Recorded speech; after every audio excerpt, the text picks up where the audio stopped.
নমস্কার বন্ধুরা, স্বাদে আহ্লাদে বাঙালি আনাতে সবাইকে ওয়েলকাম। আজকে রেসিপি পোলাও। তার জন্য আমি এখানে কিছুটা সেন্টের আতপ চাল ভালো করে ধুয়ে জল ঝরিয়ে শুকিয়ে নিয়েছি। তারপরে একটি পাত্রে নিয়ে নিলাম, তার মধ্যে দিয়ে দিলাম আদা বাটা, লবণ, হলুদ, আর দিয়ে দিলাম ঘি, আর দিয়ে দিলাম গুঁড়ো গরম মশলা। এবার এগুলোকে ভালো করে মাখিয়ে নেব। এবারে দিয়ে দিলাম চিনি। এগুলোকে ভালো করে মাখিয়ে নিয়ে 20 মিনিট রেখে দেব। এখানে আমি কড়াই গরম করে নিয়েছি, তার মধ্যে দিয়ে দিলাম ঘি, দিয়ে দেব কিছুটা তেজপাতা, দিয়ে দিলাম শুকনো লঙ্কা, এবারে কিছুটা গোটা এলাচ, দারচিনি আর লবঙ্গ দিয়ে দেব।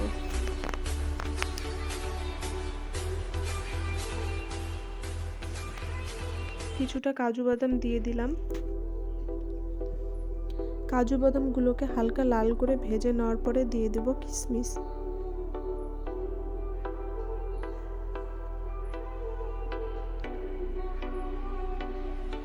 এবার ভালো করে ভেজে নেওয়ার পরে দিয়ে দেব মেখে রাখা চালগুলো।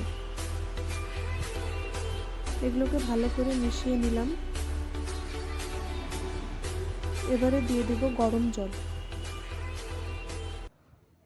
আমি এখানে 2 কাপ গরম জল দিয়েছি।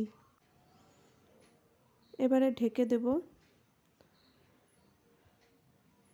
এবারে ঢাকনা উঠিয়ে দেখে নেব চালগুলো সিদ্ধ হয়েছে কিনা। এখানে আমার চালগুলো সিদ্ধ হয়ে গিয়েছে। তারপর আমার পোলাওটাও রেডি হয়ে গিয়েছে। ভিডিওটি ভালো লাগলে অবশ্যই একটা লাইক, কমেন্ট আর শেয়ার।